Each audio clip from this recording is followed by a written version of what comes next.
Spoiler alert, spoiler alert. All right, that's your warning. What's up, guys? Let's get into this review, man. I've been so ready. I want to give you guys some time, to get through all the, all the spoiler shit. But hey, this is your last warning. You good? All right, boom. Jean Grey, man. Let's go. Let's talk about Jean Grey, baby. Let's go. Finally, I mean, it's like after all these years, everybody's been asking these questions, how the X-Men going to be introduced into, the MCU and everything, and we finally got it. It's weird, right?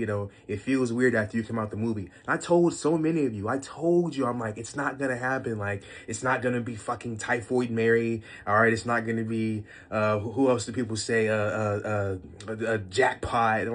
What are we talking about? A speedball?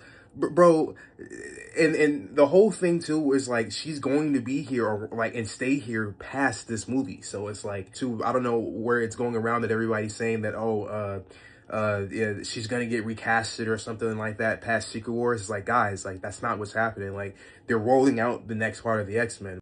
All right, so basically, if you're not understanding what's going on with Jean and everything, they're basically using her to roll out the X-Men, so they like show like basically how we had originally, we had like Captain America, Thor pop up, and everything. So we have to show the Avengers. We're getting that with the X-Men here is Jean. It'll start with Jean in this movie. Then as we go on, we'll have like Cyclops and something else. Oh, it might just go straight into the next movie because apparently we just got a Cyclops casting today as well as Jean. So there's so much happening. It's just like oh my gosh, like.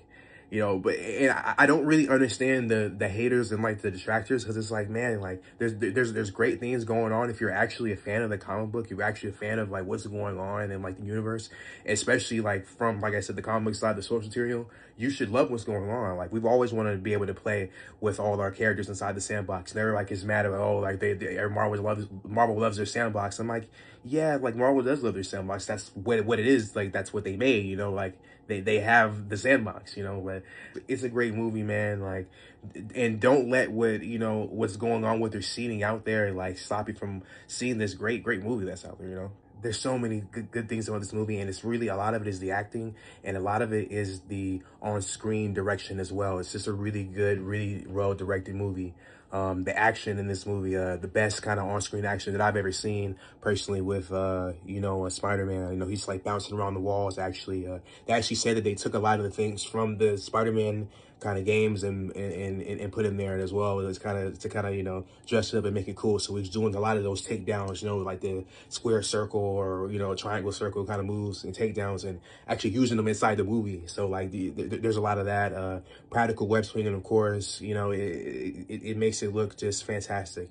Tom Holland being his best